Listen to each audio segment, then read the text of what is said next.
Nathan Lump is the editor of Travel and Leisure. There it is. Look at that. Now, that's Hawaii, but let me ask you, is it a good time to be traveling? Even though here in New York City at holiday time, 2015, it's drizzly, cold, and nasty outside. Is it a good time to travel? I think it's a great time to travel. I mean, I think it's always a good time to travel. At the end of the day, traveling takes us out of our lives, helps us to connect with people that we, don't normally get to connect with if we're traveling with other people. Experience other cultures. For me, it's why I do what I do, because I believe that it actually makes people better, makes our lives better, it makes the world better.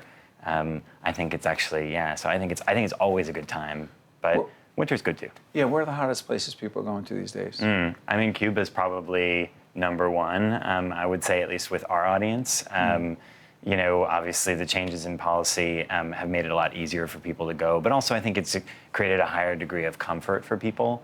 And so that's really the one that I think this year has really been the defining place, or in 2015 has been the defining Nathan, place. talk about what happens when you get to Cuba. Where? What happens when you get to Cuba? Where in Cuba? I mean, obviously a lot of people are spend time in Havana. Right. But the amazing thing about Cuba is how big it is. And Havana's an amazing, really dynamic city, really interesting. Obviously, it's got great nightlife and interesting architecture and all that stuff. But Cuba is actually it's really, when you look on a map, it's a really big island. And so there's a whole interior that's very rural and agricultural. Obviously, great beaches as well, which people do. It's actually a really interesting place to go exploring, which is what people who have a little bit more time will end up doing. What about Europe? And by the way, I want to make it clear, as I said, the holidays 2015. Yes. After the Paris situation, it's not fair. I don't want to use the word situation. The horrific events in Paris. What kind of impact does that have? Well, what we see, it's been very interesting. I was working in the travel industry when 9/11 happened, for instance, and we saw an incredible contraction in the industry, in people traveling. People just stopped traveling.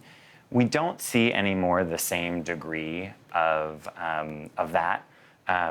You'll see softening in destinations like Paris, where some people will have some unease about that.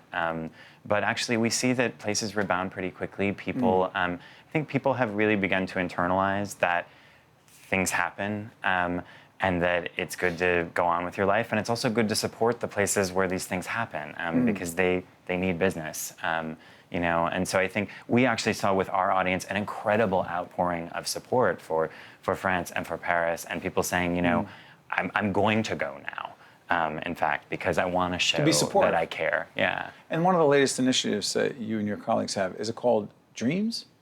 Journeys, probably. Journeys. Yeah. Journeys. So we launched something called Travel and Leisure Journeys. What is it called? Travel and Leisure Journeys. And so it's basically trips that we've created. So my editors and I basically sat down and we came up with trips that we wanted to take. We worked with a partner of ours in the travel industry, a company called Black Tomato. Black Tomato. Yeah. They're awesome, really, really interesting essentially a bespoke travel company. We worked with them to actually then take those trips and turn them into, a trip that a person can take and can purchase. And so we're now making those available to our audience, and they can customize them still, of course, as well. But we've kind of given them a framework to begin with for putting a trip together. Taking the magazine into the digital world, describe it. Well, I don't even call us a travel magazine anymore. We're a travel brand with content at its core. Obviously, we have a magazine, and we're still healthy in print, which is an amazing thing to be in this day and age. Sure it is. But obviously, we're much more than that. We're publishing daily on our website. We're got 6 million followers across social media, so we're doing all kinds of stuff there. I think for brands like ours, it's really natural to have extended out of the printed page, particularly as travel has become something that I think people see much more today as a right rather than a privilege. I've followed studies for many, many years about kind of where does travel sit in prioritization and people's spending. And in the past, what you would find is if you ask people the question, what do you cut out times get a little tough for you, if you're a little short, what are the things that you stop spending on? Travel used to always be at the very top of that list. People say, well, I'm not going to take the trip. What we now see is actually it has staying power, that people are saying, no, in fact, I got to keep traveling. Maybe I won't buy the sofa. And so I think But I'll travel. I'll still travel. 30 seconds left, real quick. In the United States, the places people want to travel to are? I mean, Hawaii, obviously, is a big one. California, Florida, and the good weather, obviously. But we see the emergence of all kinds of interesting places like Pittsburgh and Richmond, Virginia. and Really? all this, yeah. We just did a piece about Virginia wine country, for instance. Hugely popular with our audience. People saying, I didn't know they made good wine in Virginia. I can go there, so I want to do that. And people still come in New York. Yeah. Nathan Lump, who is the editor of Travel and Leisure, which is not just a magazine. Listen, we appreciate it. Thank you. Got to Thanks so travel much in for having me. 2016. Absolutely. Thank you. Cheers. That was great. One-on-One with Steve Adubato has been a production of the Caucus Educational Corporation, celebrating over 25 years of broadcast excellence. This special edition of One-on-One with Steve Adubato is brought to you from the Tisch WNET studios at Lincoln Center.